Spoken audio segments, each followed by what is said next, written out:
post.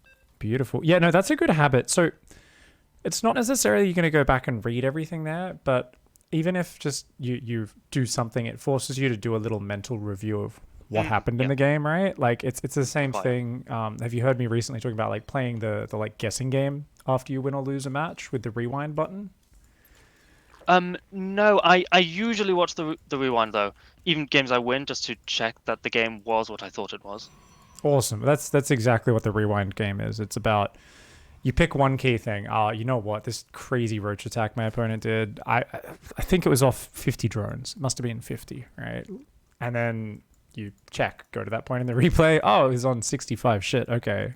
Didn't have my finger on the pulse of this game as well as I thought. And then you go back and try to see what you missed, right? Or if it was just bad game sense. Usually we feel, oh, he actually killed 10 of my drones early. I'd forgot about that. That's why I was behind. But I forgot to take that into account for the rest of the game, right? You know, it's just good to kind of close that gap and always force us to do a little bit of just a review there and kind of thinking about it. Now, before we talk too much about this game, like I said, I'm going to 8 times this replay, but I'm actually just going to go to the corner of the map. You wrote some nice little questions down. So, yeah. Let's go EU server. I actually don't know. Is that in Germany or France? I think it's in Germany. But it may be in France. So it's Germany or France. Do you actually get quite a bit of ping? I consistently get about 50 ping. I've been I'm in sort of northwest England. I'm getting the times 8 noise. Yeah. Just it's making Control S. Control S. Yeah. Thank you. So I've been using What the Fast and trying different VPN setups to try to get that down. Cool. I would say 50 ms it's playable, totally... but it's not. I would say it's totally fine. I mean, that's obviously I'm a little bit biased as someone who's played with lag their whole life, but like 50 ms, many people in many parts of the world are just used to that. Like that's just the standard. Like, you know, many of the Russian players have probably never played with less than 50 ms outside of LAN, right? Just because, yeah, it's like a little bit further away. Obviously, if you're in Australia, Kazakhstan, South Africa, you have Brazil, you're in a different world of lag. But I would say not something I know anything about. You can do some more research into that. Maybe you can cut it down by 20, 15, see how it goes. I don't know how, you know, effective your routing is. Obviously, the further away it is, there's only so much you can do. You know, the distance still has to be covered, right? But there might be some bad routing there. So a network wizard might be able to help you out. Now, number 4, you said, is a 13-12 with a Bane nest, Bane all-in, the best all-in against random players who don't scout. It's probably, if you want something that works versus all 3 and is very simple execution focused, yeah, for sure, absolutely. Can it be stopped by all 3? Yeah, fuck yeah. But there's lots of room for improvement with executing it, you know? I remember well after everyone said that build didn't work in ZvZ, Sue had like a 90% win rate in Pro League in ZvZ, and he did it every game. And I was like, when are you fuckers going to start going pool first? Like, I was like, I get it. You can defend it, but apparently Sue's just got quicker hands than you guys, and you fuck up your micro every game. So, you know, it was 2 years of Pro League where Sue just did 13-12 every game, and I was like, why does it keep working? This is insane. I don't care. I don't care about games versus random very much. I just want quick games, and I win or I lose. But that's a good simple one. I mean, the other one is always just any sort of macro opening until they just try to do a Ravager-ling timing, right? That kind of works versus all 3 races, right? If it's against Zerg, obviously it'd be probably like a bit more of like a Roach-ling rather than Ravager-ling, right? It might be a bit faster. But yeah, I think the Bane all-in's the best way to simplify that. Give yourself a good chance of winning. Now, you mentioned... when it's not random, I very rarely do early all-ins as Zerg. When I off-race, I'm more aggressive, but... Okay, cool. I mean, it's mostly macro. It might be worth at some point practicing, but I already like that you were kind of being very aggressive in this game, and in your replay, your notes, you're like, all right, I'm trying to smash the shit out of the Protoss off 66 workers every game. You know, you're really trying to do that. That's what we're focusing on today. So that's good. Is it essential to always have health bars on? So yeah, I think it's better. I heard Vibe say, wounded is really bad, but I don't like it. You should have them on. I think it's just better when it's on, because it's really hard to see like full energy spellcasters, and it's just easier to see exactly where all the units are with the health bars. It makes targeting things, microing things easier. Do you have the XP on? XP that pops up when units die? Yes, yes. Okay, good. It's kind of the same reason. It just adds visual clarity. And yeah, it's the the two High Templar nestled in the middle of an army. It's more of a problem for Terran. When I see a Terran who doesn't have it, I get extra triggered because I'm like, come on, man, a High Templar is just, can be hiding in that army so easily if you don't have the health bars on. There's GM and pro and semi-pro NA players, mostly NA players, who have it because they've kind of grown up in their Wild West system, right? It's the American. On wounded, you mean? Yes, yeah. So there's very high level players that use wounded. I don't know any European players that do, but I don't know as many European players settings. So okay. Actually, I think maybe Soul. I think Soul might use damaged off the top of my head. So you could try tweeting at Soul if you want. But other than that, I mean, I think it's a little better. I don't think it's like one of those things that's a huge game changer. I would say, yeah, swap to always show health bars if you can. But it's literally just for when those niche situations gives you a bit of visual clarity. I think you'd adapt to it pretty quickly. Sorry, I forgot your mouse scroll speed. Are you doing drag scroll or just edge scrolling on the screen? I'm doing drag scroll, and I've put scroll wheel on one of the side buttons, so I'm not pressing the scroll wheel. I'm using one of the side buttons. Okay, cool. I used to hold my mouse really stupidly with for my ring finger on the right button. So I used the scroll wheel with that. Yeah. Then I cut that out. Yeah, I know. It was harder to control. Then I cut that out and I do it the normal way. But I put scroll wheel on the side button. So, yeah. Okay, cool. I've just realized. So that's actually something. Mouse scroll speed in the menu is very scroll speed? Yeah, so that's actually something that I realized. I don't know how I haven't put this in my standard mechanics questions. What's your mouse scroll speed? So I'm literally adding that to my template right now because I've found far too many players with 20% scroll speed recently, the default. If I open this in the replay, is it the same? Yeah, it'll be the same if you just go to mouse and keyboard. 100%. Cool. Drag scroll speed. Yeah. Awesome. And edge scrolling just disabled because I don't want to do it and I do it accidentally if it's turned on. No worries. I edge scroll. I still prefer edge scrolling. I've heard a lot of people say they really like the middle mouse scroll button. I'm sure with practice I could get used to it. I do find controlling a multi-screen battle a bit more awkward with that, though I can understand how it technically could be faster. It's just something I've never bothered learning. I think it might be a few % more efficient doing it your way. I do feel maybe this probably isn't something to focus on now, but because it's so convenient, I do it too much. But rather than using, well, if it's that rather than camera hotkeys and control groups, obviously it's bad. I use camera hotkeys. I do use camera. I mean, just in fights where I'll make a small camera adjustment, and I probably didn't need to. I could probably do it with the screen where it is, and it's just wasted movement. But right, yeah. It's something where I it's just fun because I tried the 100% just yesterday. I think it was. I was coaching someone and I asked him, and he was like, "Oh yeah, 100%." I was like, "100% with the drag scroll?" And I was like, and then it feels so crazy to me because I'm not used to drag scrolling, but it was just kind of, I was like, oh, that makes sense. It's the same thing when I tell people who edge scroll to put it up to 90 or 100%. They go, what the fuck? It's too fast. I can't control this. It's just, I just watched that in depth with the hotkeys, and I think Australia said he did it at 100%.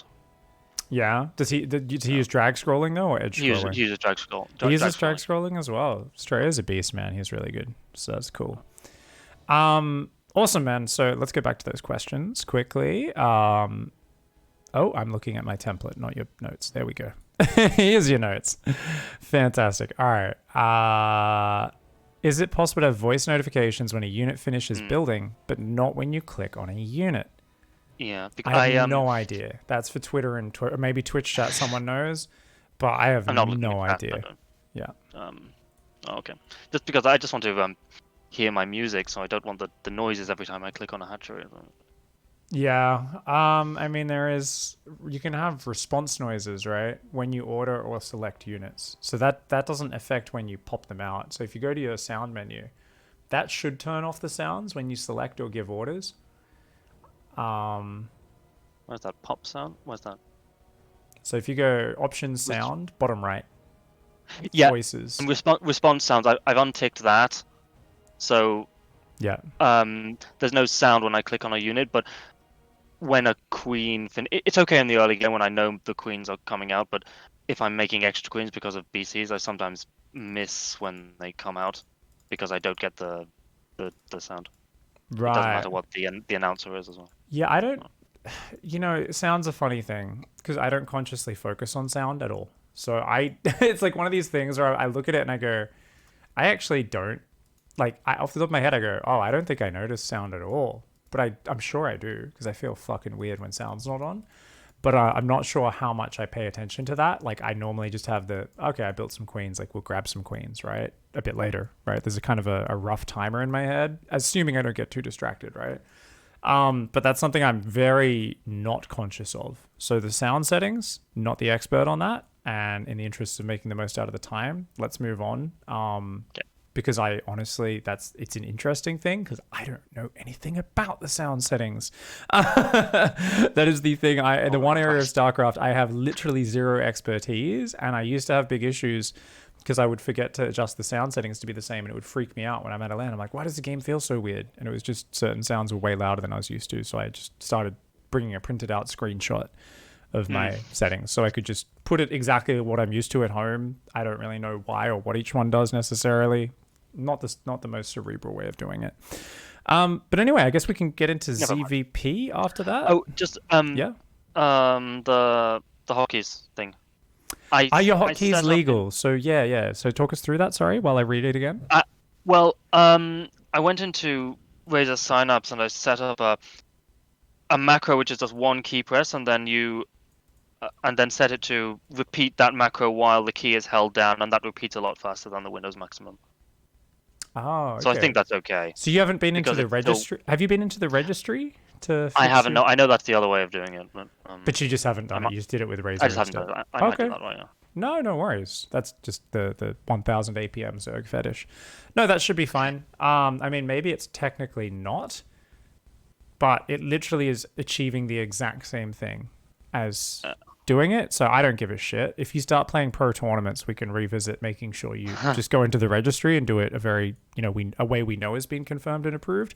But if all you're doing is getting rapid fire going, that's fine. Like if you're just getting it to repeat, spam and click. I mean, in the past we've had multiple players have a button they hold down. Sorry? This is under the ZvP as well. I did need to talk about my rapid fire actually. Oh yeah, what for? Well, the normal way of doing it is in the hotkeys, the AI targets thing, and you bind that to the same key as the spell. Yeah. Yep. Yeah, but when I do that, I hold down the key. I have 10 Ravagers. It spams the command 100 times or whatever. Yep. And then at the end, I still have the how can I say? It still has the spell selected and it's still trying to cast it, and then I have to press cancel before I can do anything else.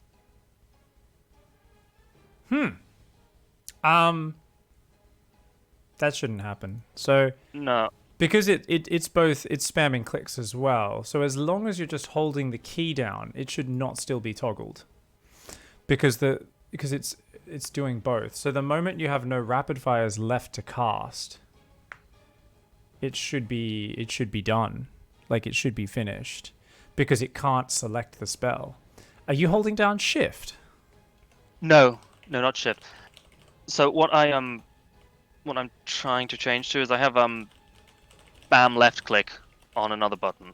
So then I press stop, then the spell, then shift, then spam left click. Okay, that's not what rapid fire is meant to do. So with I know. With rapid fire, you're literally just holding down the spell. Just holding down the spell button.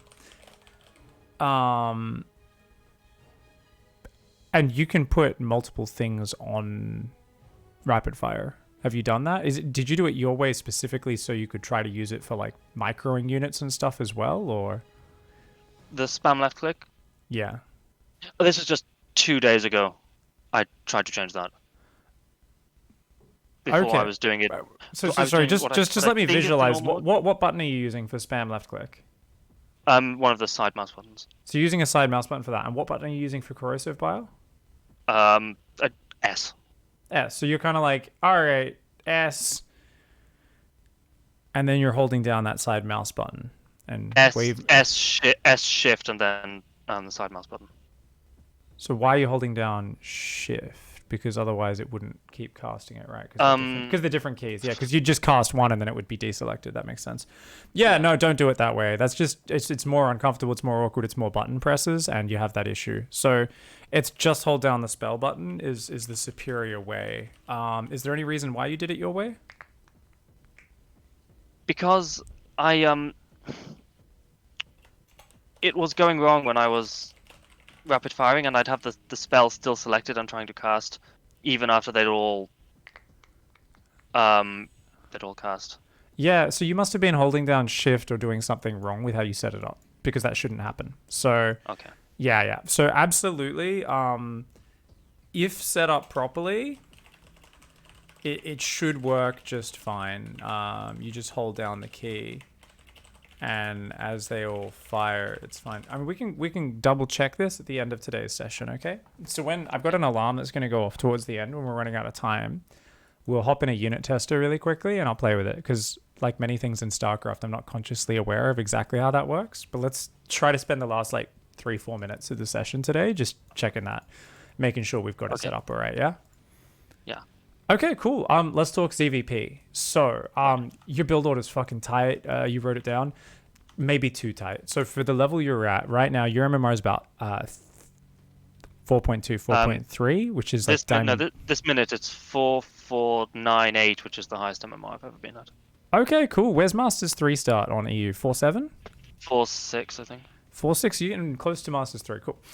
So the MMR you're at, don't get me wrong, there's some EU players and there's even Diamond 2 players, like low Diamond 2, who are super fucking tight on all servers, who will, if uninterrupted, hit a pretty incredible timing. Where if they have to deal with like 6 Zerglings pressuring them, they'll hit 2 minutes later. But you know, their uninterrupted ability to do a build order can still be pretty tight. So the problem I was looking at in your build order, potentially, not really a problem, small efficiency thing is kind of the thing. So with your build order, and we might as well, you've written such a good detailed build. I'm so impressed with that, which is making me really happy. I'm just going to write next to it in bold text. So your Roach Warren and extra gases are super early, okay?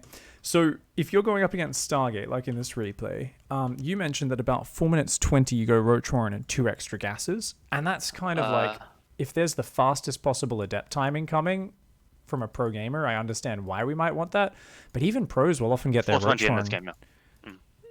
Yeah, and this is exactly on your build timings. This is exactly the same as your write-up. So that's actually insanely fast. Notice you've got a lot of lava stacked up. You actually do have minerals to spend it, but the thing is, normally we'd be wanting to delay that a bit longer because it's very rare you're going to need a Roach Warren this quickly. Now, obviously in this game we're going to see this kind of new type of pressure, which is here's a pack of non-glaive adepts. So it's this kind of this game weird... I had to make more lings because the Roach Warren wasn't done. And I think you'll never have roaches for this sort of timing, because this is like a half timing. It's like this is not glaive adepts. It's not an Archon drop, right? But it's also not just 2 adepts. So it's always going to force you to. The thing is, we should just be droning harder. We don't actually need 3 gases and the Roach Warren up that quickly. Sorry, when do you put back on your first gas? When do you... Oh, you go OV speed every game? Do you basically never pull off? I pull 1 off gas, and at 35 drones, I try to put 1 back on, but I do forget that quite often. Okay, let me just double check. Okay, so that's a bit of a super safe opening already, but to the point of like, I'm a big fan of just not overlord speeding and having more stuff and being able to play a little safer. But you know, it's really whatever fits your style as a player. The important thing when you go overlord speed is just that you got to have a fucking tight build, and you've got to have really good responses to things, because the moment you don't respond well to stuff, that huge investment, because it's the opportunity cost, right? It's not like, oh, it's 100 minerals, 100 gas. It's 100 minerals, 100 gas bloody early in the game when you should be building drones nonstop, right? It's if you don't take advantage of your scouting, you end up in trouble. Yeah. Wanting to work on my responses was the main reason I started getting it. So figuring it's better to learn solid responses and then work on identifying that from limited information. Yeah, well, and the thing is, so often it's not even identifying what you're up against, but just having a generically solid or good plan. If you're not doing the Overlord speed type stuff, right? It's much more about identifying the very rough range and having this is just versus all Stargate stuff, or this is versus all, there's no third base at 5 minutes, or there's no gases on the natural at 440, like it's very the most minimal reliable scouting information and the most generalized responses. But that's a different way of going about it. This is a totally fine way. But yeah, this Roach Warren and 2 gases, that's a lot of money very early. So if we look at it, a way we can optimize this build and just get you further ahead is say, look, you're up against Stargate. If they literally build 1 Phoenix and no other units, this is a good Roach Warren and gas timing, right? Because this motherfucker is just trying to kill your Overlord and do a charge lot all in or something, right? But if they're building I never have anyone do that. It's very old school. It'll come back. Don't worry. Give it a few months. You'll have someone doing it when no one's done it for a while. It's one of those silly all-ins. You're like, oh, what? Because everyone goes greedier when they see Stargate, right? It's the reason it works, even though it's kind of slow and inefficient. But yeah, anytime there's multiple Stargate units coming out, it's like, let's just try to make sure we're droning a bit harder. So the Roach Warren and the double gas, how can we push that a little bit later in the game?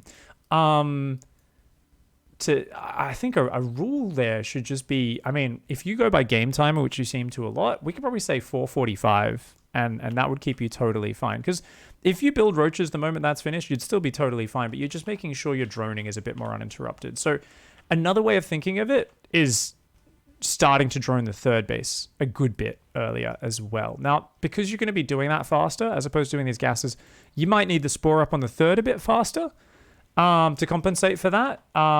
You also probably want to go for an extra queen or 2. So one thing here is, because you're playing really low queen, that's awesome versus ground play. I think by default 4 queens in ZvP. Yeah, but it's kind of slow, right, that you go up to it. So against air, if they go 3 oracle and they catch like even 1 queen out in the open, you can't even contest those oracles and rally between your bases, and things can be really annoying, right? They can catch a base that has only a spore, kill 8 drones and pull out. You can't do much about it, and you're going to take too much damage. So I think an extra addition is basically we're going to delay the Roach Warren and 2 gases to 450, I'll say. But instead, we want to go straight to 5 queens. Okay, so just basically you're going to go up those queens faster from about the same time. And that way you'll have 2 roaming queens on top of the injecting ones, which is going to help you out a bit. Obviously, if there's 3 oracles, you still need to pull your injecting queens to help fight that if you need to like fight in the open at all against them. Starting the 4th queen when the 3rd finishes too late? Should she come out of the natural? With you, your 3rd's down pretty late usually because of your OV speed opening, I believe. So yeah, we'd probably sorry, did you say the 3rd queen or the 4th queen? No, the 4th queen. The 3rd queen comes from the natural. Because I've been making the 4th queen when the 3rd finishes in ZvP. 1, 2. If you start, we've got a 3rd.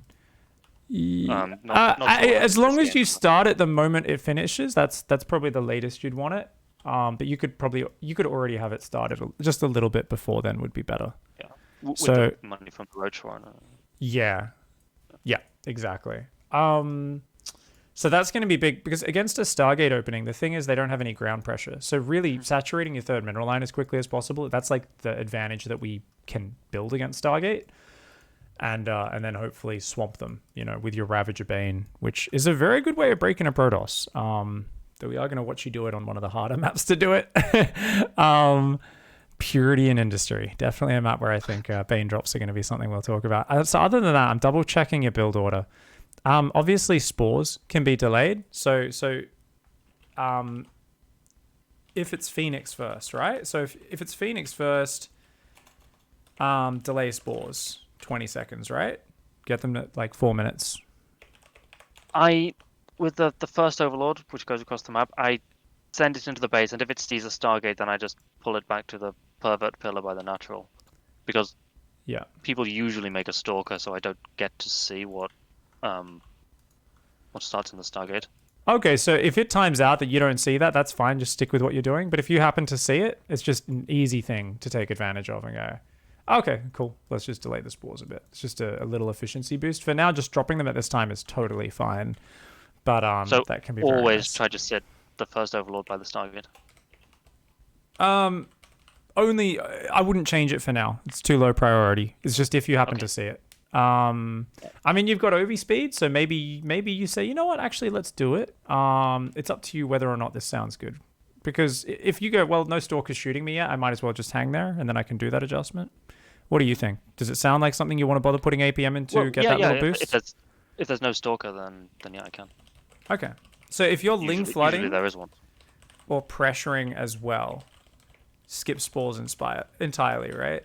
So if you're ever doing some YOLO shit, don't build spores and just deal with it with queens and cop a few drone losses because it's almost like the perfect bait because I don't yeah. plan to Ling flood. I just did this game because I attacked with them because I had them. Yeah, no worries. This was later anyway. This isn't really a Ling flood. That's just a pressure. 20 Lings when there's 2 oracles out, the shield battery at a depth of that's not a flood. That's a fucking trickle, mate. Come on. But no, that's good. That's good. So your roaches can come out quite a bit later now, right? You're gonna have more drones going into those roaches.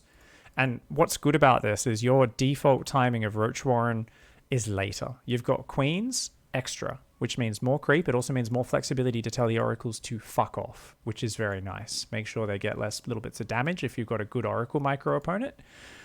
It also means, hey, my roaches are later. If my opponent is doing a sneaky pivot, oh, it's a single oracle into a fucking crazy all-in, or they're going 8-gate Archon charge after the two oracles, right? Something like that. You're going to have to be a little bit better at hopefully identifying it or being just tight on your build, but you should still be totally fine. And in fact, against most timings, the later Roach Warren and gases is actually going to give you more units just because your drones are up earlier. So keep in mind, we can look at this and go, oh, I'm being greedier. I got to be afraid all game.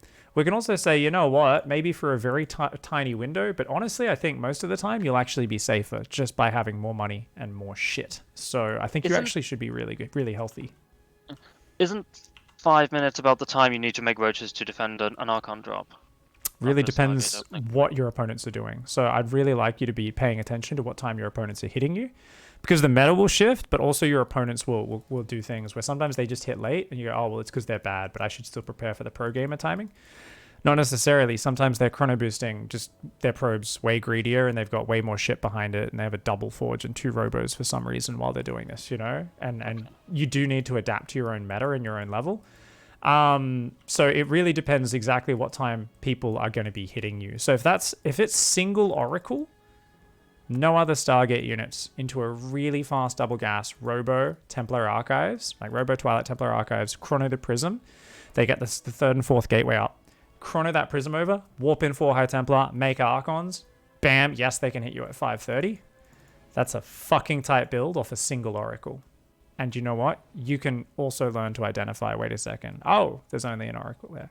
And the thing is, 2 Archons sound scary, but you've got 5 queens. Worst comes to worst, you can pull all 5 queens to the front. You can also buy a lot of time. Even if the Archons, say, get to the edge of creep or unload at 530, if your Roach Warren started at 445, how long does a Roach Warren take to build off the top of your head? 46. Yeah. So you'll be building them kind of as the Archons are hitting. So you got to buy about 20 seconds. Is it ideal? No. But how often does someone hit you with a pro gamer perfect timing on your ladder games is what I want to ask, Never. Right? So that's why, is it actually cutting a corner? When someone punishes you, we'll address that point. Until that happens, let's toe on the side agreed. And this is a good way of forcing yourself to be flexible as a player, because it means you're not just, oh, I'm trying to take advantage of my shit opponents. No. It forces you to adjust to the meta and the builds you're facing. So we err on the side of a little bit of greed in our opening, and this is a great way to play Zerg. And we go, okay, if we start getting punished, we're going to revisit that, and we'll fix that shit up. We'll plug that hole. And that's a really good way to do it. I do tend to always be in the mindset of, when would I need these units if the opponent did what they were doing perfectly, not when did I actually need the units. That's what a lot of us do. I remember I used to have that for a while, and then I kept getting triggered because there's GMs on NA who'd go straight for a DT Archon drop and it's hitting at 530, and I'm like, you fucking gronks, this is almost a minute late. You guys are so bad. Thing is, they actually did have more probes behind it than normal. It's the same reason, you play against Roddy's Glaive Adept timing, and no actual adepts hit you, and you're like, well, this is fucking bad. It's not though, because he's got way more probes, and he's just hiding his adepts and biding his time for the perfect moment, right? So it's just one of those things where everyone has different things they hinge on. So yeah, trying to do that, it's actually a really good adjustment. Because everyone's learning from, a laser streams, Lambo streams, we all end up with these like overly crisp timings. And it's also something where we just end up, especially when we're looking at game timer, we do end up, if the slightest thing goes wrong, and even when we're playing perfect, we're just not as tight as those guys. So we're basically effectively investing in the defense earlier than they are on the grand scale of where we're at in the game, if that makes sense. So we're actually playing overly safe, trying to be as safe as a pro gamer, if that makes sense. Yeah. It's honestly, you're pretty tight with your build and a lot of things you're doing. So it's not a thing of massive changes, but it's a few seconds here and there, right? Overall, build's good. We're going to go a bit heavier into the queens, a bit heavier into the drones, push the roaches back a little bit. Your verse ground response, you may want to push that back 20 seconds to 4 minutes, roach warren and gases, right? So that's going to be based on what's happening to you on the ladder, though. So I'm leaving a question mark there because you, with from the sounds of it, yeah, do the current queens that you normally do. Your exact queen order you're normally doing right now is perfect against ground play, against Robo or Twilight. 340 is when I normally have the money. For the roach warren? For what I'm doing. Yeah, for the roach warren and the gases. I think you'll find you'll be able to squeeze out a few more drones a little bit quicker, just a little bit. So just prioritize those drones. So even if it's a few seconds later, that's fine. But I know because you're spreading creep, you're not injecting quite as hard, and your third's a little later. Maybe if it goes down, then that's fine. But that's just a question mark for now anyway. So just remember, as long as you're focusing on non-stop droning there, it's something you can maybe change. But let's stay focused on Stargate for now. So let's go back in this game. We've talked about a few opening optimizations. These are all going to give you a couple percent here or there. Do you need that?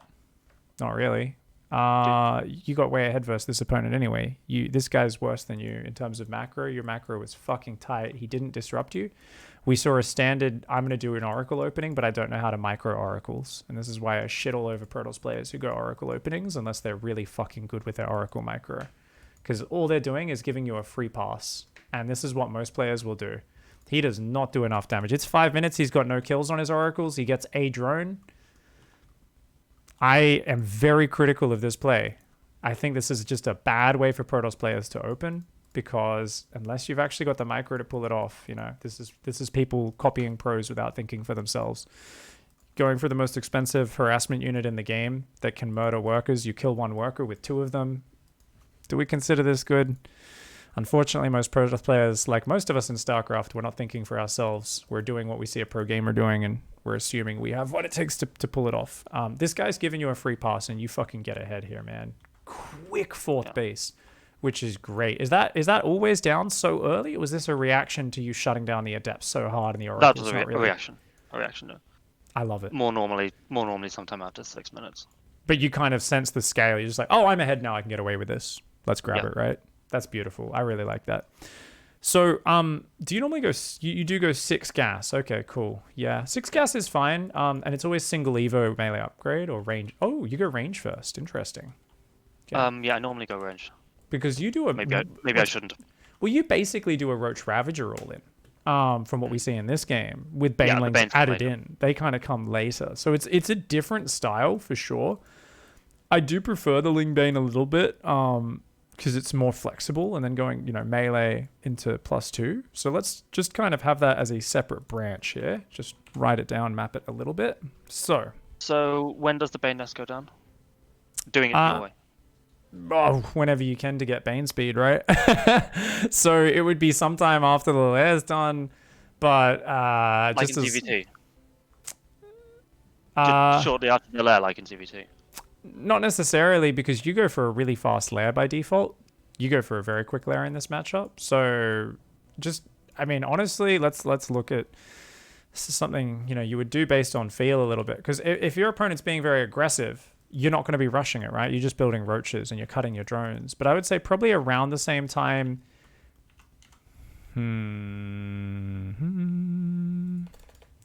Anyway.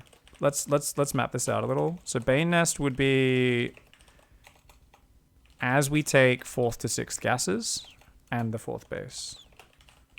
Oh, okay. So why do I define it that way? It's because that's kind of when you're finishing your 66 drone saturation, right? So it's like making sure we're not rushing it too early to the point where there's nothing worse than having a Bane nest and a Roach Warren and then dying to a pressure because you have no units or your economy is kind of shitty and you're not droning. So I think that should be a good one, but adjust to be a little earlier if your Bane speed slows you down. You know, if you find, you know, you're in control of the game, you go to do a timing and then you waste another 40 seconds waiting for Bane speed and Storm finishes and they get another round of Archons or some shit. It's like, okay, well, you know, let's work on speeding it up. But for now, I think that's probably a good way of doing it. So this is going to be a Ling Bane plus melee branch. And with that, with 8 to 12 Ravagers is what we're going to say there. Not even 8, let's say 6 to 12 Ravagers. So it could be less. The idea there is, you know, getting in hard and fast with a super mobile army that can just jump on top and surround and fuck shit up, right? Obviously, more Roaches and Ravagers better versus more Archons. More Lings and Banes better versus just High Templar, Sentries, Zealots, Immortals. Everything that's not Archons pre-Mass Storm coming out and the army hitting a certain size, Ling Bane's going to be better for getting on top of it. But either way, yeah. Shoot. Vibe, again. He said, I watched way too much of that. He says that about 8 Ravagers is the ideal number because then you can bile about once per second and make the opponent keep repositioning the army. You can just keep spreading across it. Yeah, I mean, 8's a very... The thing is, yeah, the less you have, the better. In this game, and I see a lot of players do this where they just hold down that Ravager button. And that should really be a desperate last resort. I mean, I'll never forget a game I beat Puck, now Nina, in maybe a year and a half ago where I was so dead and I was on like 40 drones versus 75 probes for like 4 minutes. But I just kept making Ravagers and kept biling and kept trying to work the angle. And I eventually just got this really lucky fight from a mistake and like fucking ruined everything with mass corrosive bile and just good Ravager micro. And I was like, yeah, that's like lots of Ravagers. Yeah, but it was like I knew I was dead, so I just kept making more Ravagers, and I knew I was dead, so I just kept making more Ravagers, and I kept just digging for the mistake. And it was the rare case where an exceptionally talented micro player actually fucked up and let me win the game. But this many Ravagers should just never be a standard thing. This is like so expensive 20. and fragile. Because it's like it looks so amazing and it's great for Sentries, Immortals, Stalkers. The moment 15 charge zealots get on that, you're like, oh, their free units are killing my units that cost my entire bank to build. You know, so if you are going to do speed Roaches and Ravagers, it should still mostly be speed Roaches in my opinion, with some Ravagers, and you could have quite a handful, especially when you're going all in. But yeah, this got really awkward here because we took too long. We also needed to get in quicker. So we should have been going to the 3rd base, in my opinion, and splitting units into that mineral line. Because the problem here is you weren't actually forcing him to attack into you, right? So if your Just opponent's... on the number of Ravagers, if I don't make this many Ravagers, then I float a ton of gas. Well, that's where your Banelings are. That's why this all in, if you're going to do a Roach Ravager wave first, you're either transitioning to Mutas behind it, if you want to do this properly. So with your current branch, right, the Banelings should come way later. Roach Ravager timing... You either do this off just 5 gases, so 1 less gas, or you go into Mutas. Either way, you cap out at max 12 Ravagers, in my opinion. Because it's so much more powerful, even in this position. Imagine if you had 10 less Ravagers, but your Spire was finishing about this point. Your opponent's dead. There's no way your opponent can deal with even just 8 Mutas, and then you go into Speed Banes. A Speed Bane, Roach Ravager, like generic composition after the Mutas. Either way, you cap out at max Ravagers, add a wave of Mutas, then go Bane, Ravager, standard army, right? And you could even play a normal macro game from there. But that's the way to make Roach Ravager work, in my opinion, because the Roach Ravager can pick off buildings like this. You can pick off units from afar. You can create a problem, right, by setting up in a position and fucking with them for a really long time. And I've had a lot of games as the Protoss where I'm defending and I'm taking efficient trades and I'm holding. And I go, yeah, I've got this in the bag. It's cool. Playing maybe like Eggs or someone, you know, Colombian Zerg, The Latin American Zergs, man, there's some aggressive boys. And I go, cool, I got this game in the bag. And then there's like that alarm bell goes off in your head where you're like, I think I'm winning. How could I lose? And I'm like, oh, fuck. And like, you know, I know mutas are flying across the map at that moment. And I'm like, so warp in stalkers in my main, and the mutas absolutely come in. And they fly into my natural past the stalkers and start killing probes. And the Ravagers are running in, and then Banes find my third mineral line, or Ravagers get in there. I'm like, oh, fuck off. And I just fall apart. And everything dies. Because it's just they're so committed to this anti-Roach army. Immortal Storm, Archon, Zealots. So the tech switch there is really good. If you're not hitting a sharp timing that trades very quickly, anytime it draws out like this, it's going to get worse and worse for you. And you've got to be tech switching pretty hard usually. Or droning really hard, one or the other, right? In ZvP, when they have a Stargate, can't you only go mutas when you're ahead, and they have to spend everything into the ground army, so they can't get up a ton of phoenixes? Not really, no. Especially when you're attacking like this, they won't know until the mutas are in their base because they're too busy, number one.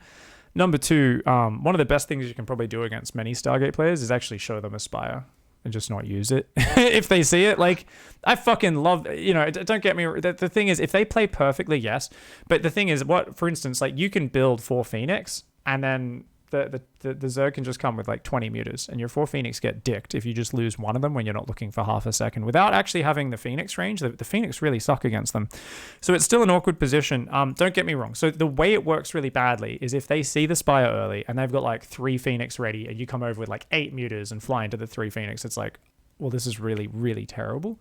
But usually you should be able to tell if they've scouted you. And anytime you're being this aggressive and you're dropping a Spire usually as you leave your base, right, is how that sort of transition works, where I'm going to fuck you up with this attack, and no matter what, we're swapping into mutas as the attack fizzles or is being microed out, right?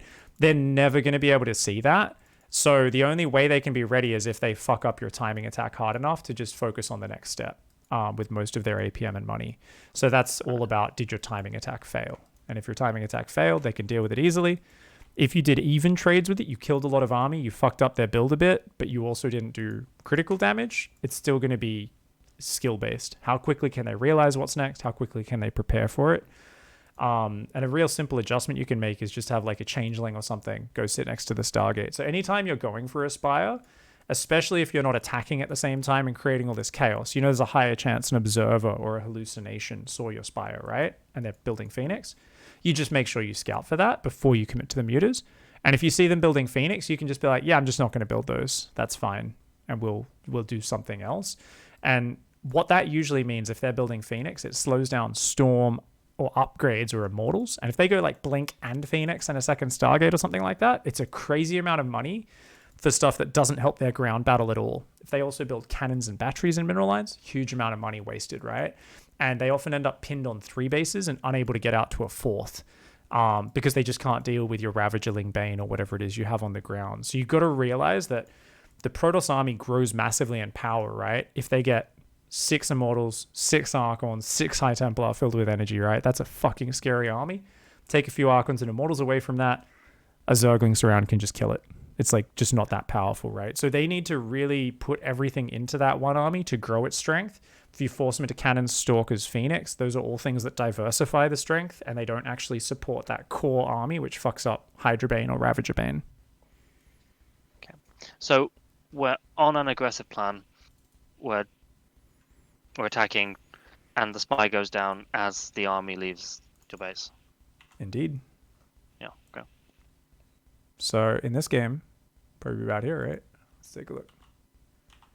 Pretty got good pack of units out.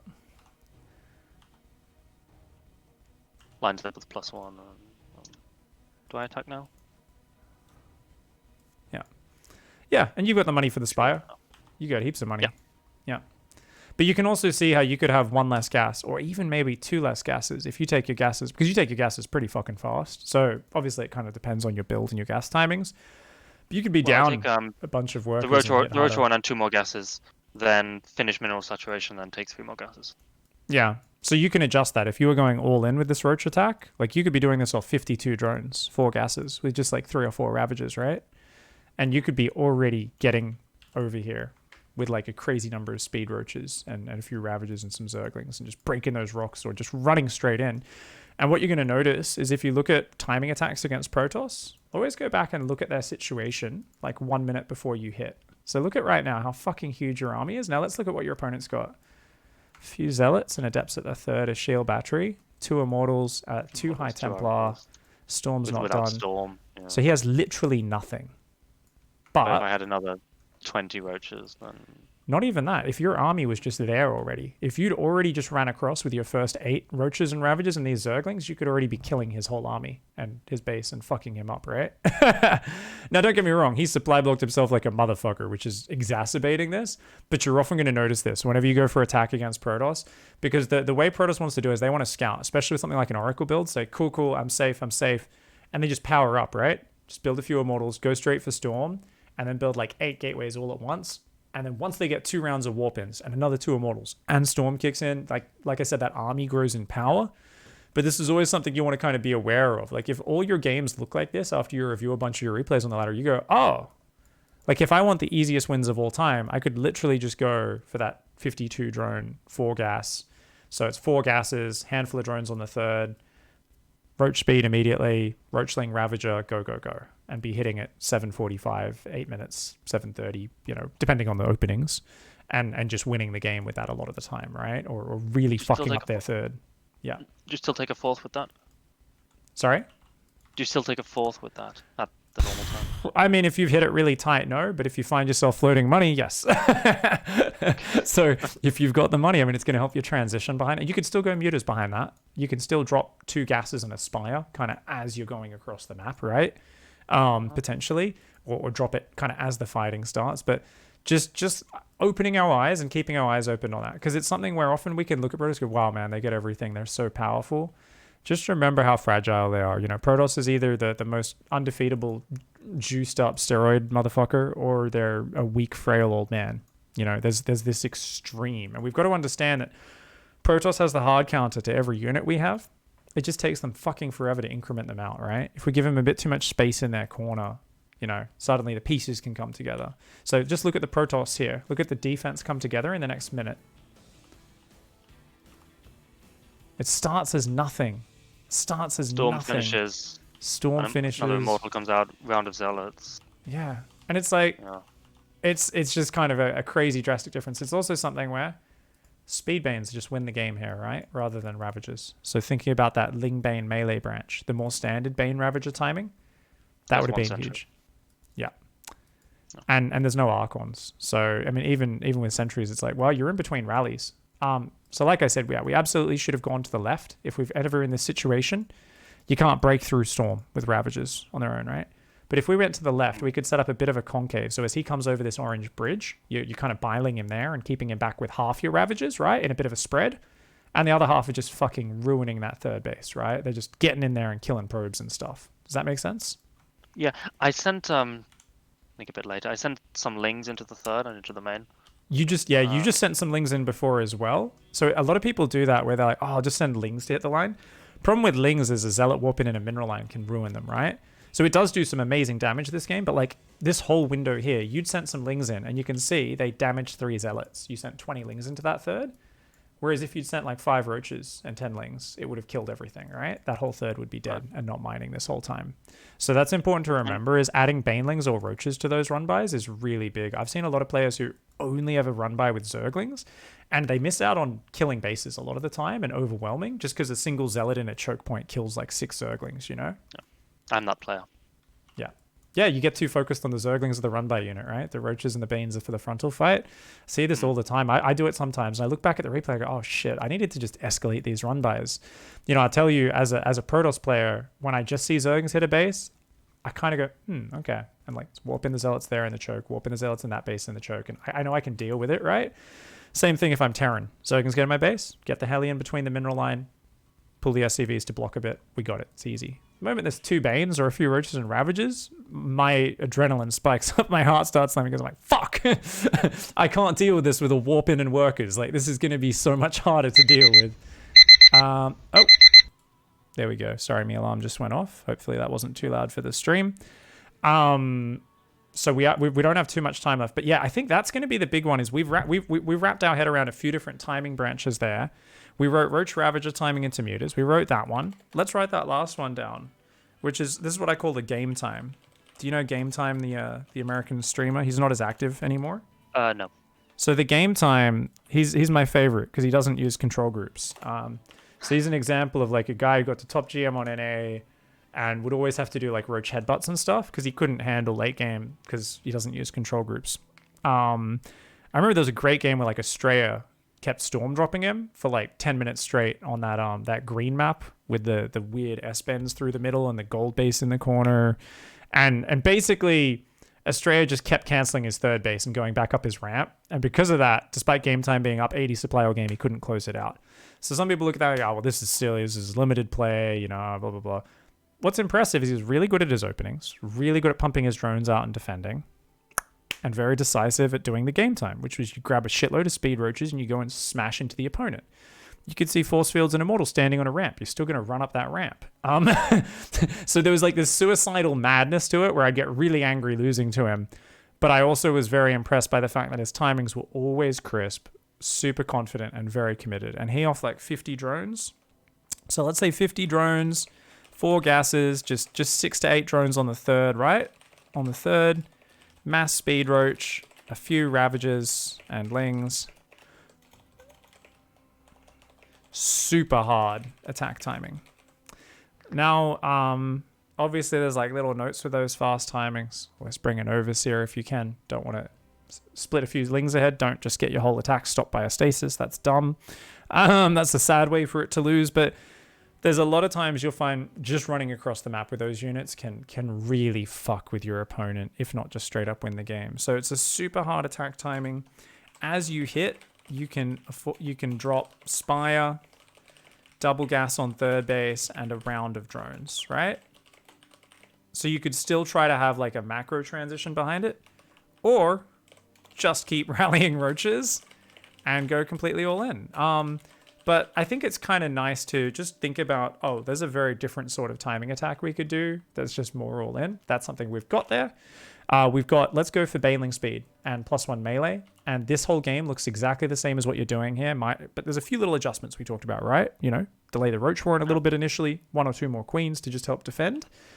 But we'd just have Speed Banes a lot earlier with these early attacks in this game. And then you'd be able to really just swamp over. So if we think about it, if you're often hitting at... Okay, let's go back. A Baneling's what? Baneling Nest is like 40 seconds, right? Don't remember. Let's say we drop the Baneling Nest now. Now, this is after your 4th is down, after you're going up to 6 gases. So this is like, with the timing I gave you for the Bane Nest, kind of late, right? But let's say we drop it now. This is the latest you drop it with what we gave you. 40 seconds it finishes at 640. Bane speed takes like 100 seconds, 110. Let's say 2 minutes. 640, be done by 840. So if we go to 840, that's kind of when your first fights are happening, I think, right? So I think even with the later Bane Nest timing that I've given you, you'd still have Bane speed ready and you'd still have some sick attack timings. So which one do you prefer here? Because I'd like you to really focus hard on one as your standard, just so you can refine that type of aggression. Do we want to go this same shit you've been doing, lower the Ravager count, go into mutas behind it faster, be a bit better at splitting roaches into your run bys as well, cutting off this third base? Do you want to go the speed banes? Do you want to go the really fast game time, just hit a giant roach attack off way less economy? What's your feel for which way you want to take your ZvP? Speed banes, because going Spire feels too situational. Definitely, it creates more chaos and it's a bit more YOLO. I really like the Spire. I don't mind being YOLO, just being YOLO is fine. This game was fairly YOLO. I mean, it's kind of funny because I feel like the Spire behind the Roach Ravager attack, it's almost a free win based off your attack. It just, like, it so often just wins the game, but it's so much how well did I do in my opening and how well did I hit my attack, right? So definitely the Speed Banes is the more generic option, and I think it's actually a really nice one. I like it. I like that choice. So let's stick with that one. I think that's going to be awesome. So besides the roaches, also keeping your overlord over the Stargate if they don't have a stalker out, if they don't invest in that stalker, hey, we get to see if you're going Phoenix or Oracle and take advantage of that. Cool. Yeah. All right. So should we hop out now and take a look at the Well, we will in a minute. Sorry. I'm just trying to wrap my head around making sure we've touched all bases. Questions. What's popping into your head? I mean, I've given you a direction to go. I've given you some pointers. What's going on in your brain? What are the problems you're foreseeing with this style? What are your questions? Do you think if we're going banelings, melee upgrades, I need to focus on ling drops at this stage, or is it? Bane drops at this stage, or is just splitting off banes and roaches enough? I think just splitting most of the time. This is a map where it's a bit harder to attack. So if you don't find the initial timing, there's absolutely an opportunity in this game to hit that initial timing, especially since your opponent had a 2,000 mineral supply block while dropping 2 immortals at the 8-minute mark, which was kind of silly. But it's the kind of map where Bane drops are going to help a lot. So I think they are an amazing addition after the first waves. After the first wave has hit, right?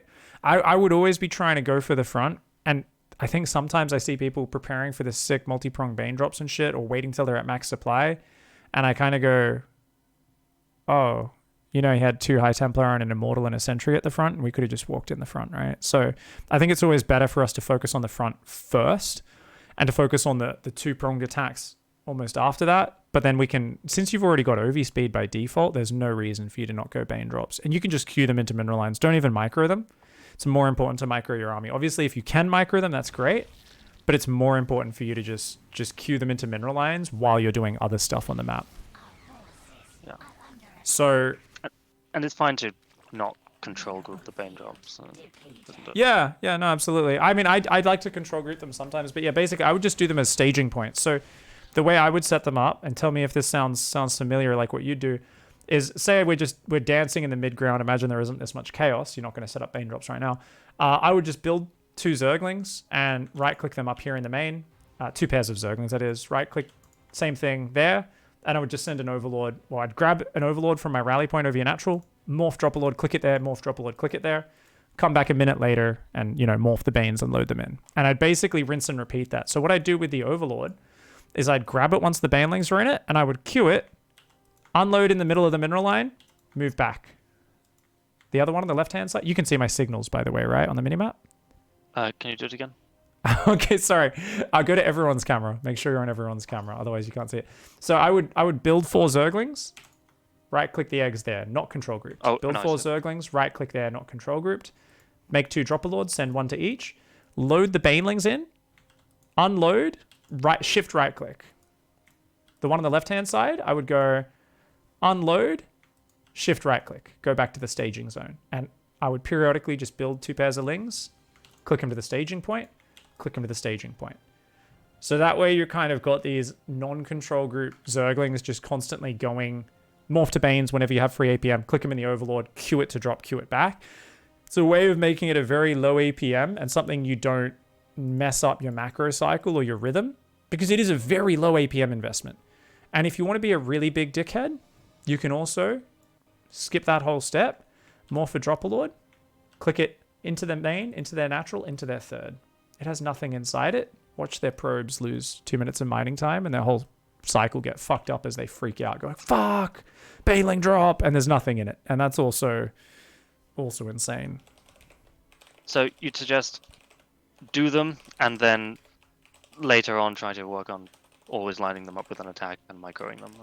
Yeah, just do them. You'll find even when nothing else is happening, it's just going to freak them out and fuck them up. Like, don't get too fancy with it, because the main thing is, honestly, if you just do these regularly, it just creates threat and drains their APM. A lot of people are like, oh, it didn't do anything. The second one flew into a cannon and 3 stalkers. No, you forced a cannon, 3 stalkers. They're looking at it every time. It's disrupting their rhythm. That's all winning stuff for you as a player. That's all winning stuff. So if you can get into that, that's good. Just remember, you have to do the first wave of attacks first. So it's first wave, do a frontal attack, then you can start adding Bane drops after that, and you should work out really well.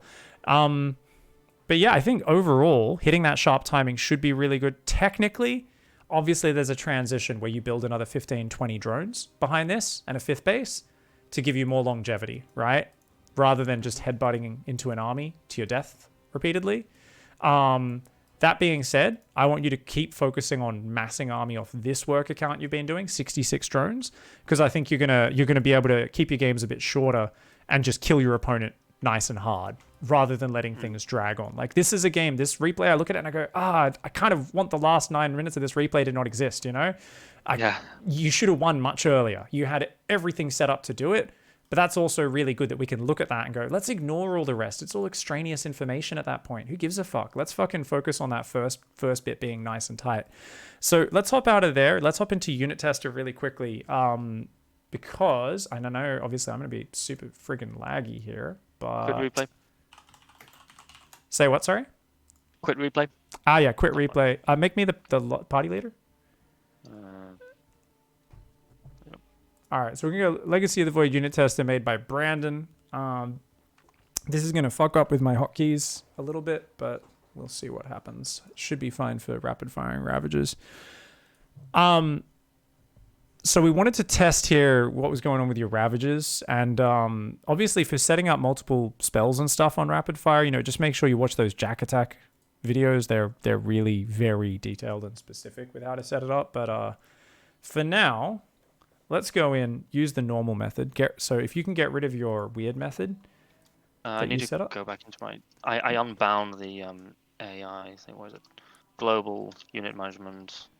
Choosability or AI target. Or AI set that to... That's it? S now. Okay. Sorry, what do we have? I'm red, right? Yeah, I'm red. You're blue. So I will give myself a butt ton of Ravagers. We can give you a butt ton of Ravagers as well. Cool. And then I can just make sure my hotkeys are on my current microing hotkeys. So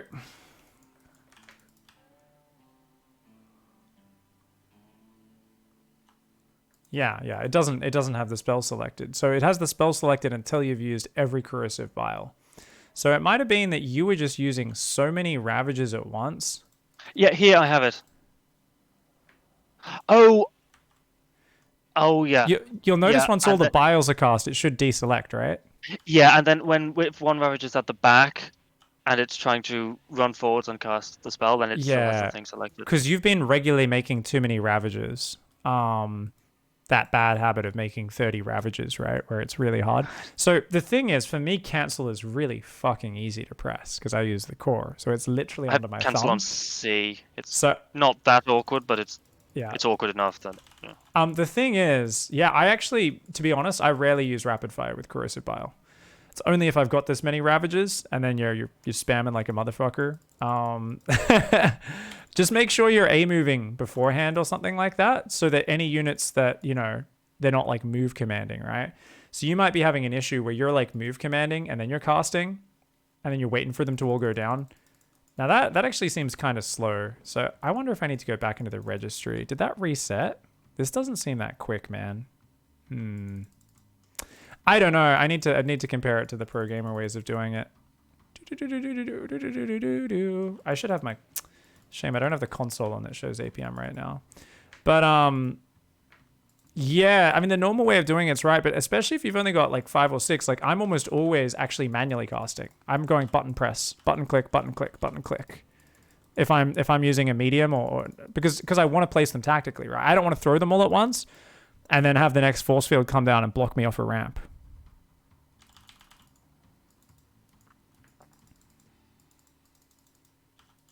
Okay. So I will often be like, do a bile, do a bile. Do a bile, do a bile. Do a bile, do a bile. So I don't hold it down most of the time. Even though I've got it on rapid fire, it's only when I'm like, oh, okay, fucking YOLO, kill a command center with 20 biles, you know, which is usually a bit of an odd and desperate situation if you have that many Ravagers, in my opinion. But yeah, definitely, I think don't be trying to hold down shift or anything like that, because that's going to always be worse than this. So definitely go into your keyboard registry as well and fix that if you want. Do you know how to do that? Yeah, I do. You do know how to do it. Okay, cool. Because that's not too hard to do. I've already Yeah, I could have sworn I set that up on this computer, but I don't know. I'm really unused to actually gauging it because I don't rapid fire that much anymore. So I'm trying to use it a bit more with creep spread and stuff. So I'm not sure if this is as fast as it should be. But anyways, any questions on that? Does that make sense now? Yes, it does. Yeah. Okay. Too many cool. Ravages. Just too many Ravages, man. You just need to split those half the Ravages into a different fight and Corrosive Bile and Nexus down or something. I don't know. Is that in ZvZ is 8 to 12 about the right number as well? Yeah, I mean, you can sometimes be at like 15 when you're desperate because you have fuck all tech and you're trying to hold back lurkers from ever being able to move forward, right? So you're kind of like, if these get to my base, I'm fucked because I can't fight them. But every time they unburrow and move forward, I have enough Corrosive Bile to cover their entire army. Yeah, generally, obviously more Roaches is just more fighting power. As your army gets bigger in Roach versus Roach, I'd say at like 25 Roaches versus 25 Roaches, even a few Ravages suddenly get sick value, right? Just from forcing their army to reposition and stuff. Before that point, they're not that big. Once you get to 40 Roaches versus 40 Roaches, yeah, getting 6, 7, 8, 9, 10 maybe even does get more value. Yeah, I wouldn't want to go over 12. If I go over 10 even in ZvZ, I already feel like I'm kind of overcommitting a little bit, and we're really trying to be very aggressive. And it's kind of like, that's the sort of game where I'm doing run bys nonstop, where I'm trying to run Roaches in mineral lines, pull them out of position, and then when they're distracted, get a position between a base or something where I can hold a concave and use the extra Corrosive Bile to stop them from breaking my concave. Does that make sense? Yeah. So it's all about saying, look, I'm going to split more units into run bys. I'm going to create a mistake from you, and then I'm going to actually have a better defensive army than you, so I can take a defensive position between your bases and hold it efficiently because I've got a higher Ravager count, even though my army's smaller than yours. If you try to break it, you're going to have to run into a concave and Corrosive Bile at the same time, and that should work out. So it's definitely a more wildly aggressive play, and that's kind of the general rule. The more Ravages you make, the more you're like, I fucking got to do stuff now. Like, because they just don't have hit points. They cost so much gas. They don't have longevity in the game. Same thing if I'm Protoss and I see a Zerg make 20 Ravages, I'm like, cool, we're just fucking camping. You know, if I'm Terran, I'm like, just keep the tank siege, keep the tank spread, don't move out, and wait for this Zerg to kill himself on me. So over a certain amount of Ravages is usually a sign of a Zerg who has no late game and is going to impale himself on the opponent's defense. So just keep in mind, that's what the opponent's thinking if you mass Ravages. So you better fucking kill him fast if you make that many, man. Got it. Yeah. There's a lot of Zergs who mass Ravages. It's not just you. There's a lot, man. It's a good unit. It's a very good unit. Accessible tech. Hells yeah. I mean, it's the tier 1 siege unit, right? That you can just make with the press of a button, just like that. The best reactive defense unit as well. Anyways, man, I've got to run. We have gone a little over time, but this was a good first sesh. So few efficiency points for your opening. We've mapped out a few different timing attacks for you to go down that I think are going to give you more longevity. But we've also there talked about, hey, you can transition off these, I think the Bane drops is kind of the transition with the Ravager Bane because it's a bit of a more solid composition. You've got the potential drone count as well, right? Drone to 80 to 85 is our potential transition. And spread creep like a mofo. But other than that, you've got some other options out there. You've got that idea of swapping into muters. You could do that off Banelings as well. Not as common, of course. But really taking the fight to the Protoss and exerting it. Because your opening looks tight. So you really, I think, should be cutting these Protoss players down. If they play like that guy in that replay. So we'll see how it goes. So if you do want to do another session, save up more replays, write down more questions, and hit me up if and when you're ready. Well, if I send the payment now, can you tell me when the next available slot is? Sometime next week. Oh, sure. I mean, yeah, you can anytime before the session's fine. I think you'd already paid for this session. I'm quite sure. Yeah. Just one though. I ticked that off. That's cool. So yeah, I mean, you can send payment anytime. We are backed up at the moment. So next available slot is a good idea to ask earlier rather than later. Smart man. It looks like the 19th, the Tuesday night. No. The 19th, UK time. Does that work? Yes, it does. Yeah, same time. Same time, yes. So 10 p.m. UK time, 19th of May. Awesome, mate. Okay. I'll see you then. Do I have to wait until then to ask when the next slot after that is? If we can book it in now, and if you know you really want to take advantage, I would say things might slow down a little, or we can just add it in now if you want. Do you want to just book one in the same time a week after that, or? Yeah, a week after that. Yeah. Okay, no worries. Well, let's book that in. I always don't want to push people to book in too early. So if you decide, no, you've already got too much to work on or whatever after the next session, maybe we get really deep on things and there's just a lot of homework, just let me know ASAP. Cancel that. Try to have a 24-hour cancellation policy, but usually we're pretty flexible if shit happens. Awesome, man. All right. Let me know how it goes. Save some replays and especially get some. I want a collage. So your main homework, all the salty protos. Oh, you just make fucking banelings, you fucking idiot. I want screenshots of all the crying Protoss players. So save those and you can show them to us in the next session. Thank you very much. No worries, man. All right. Have a good night, dude.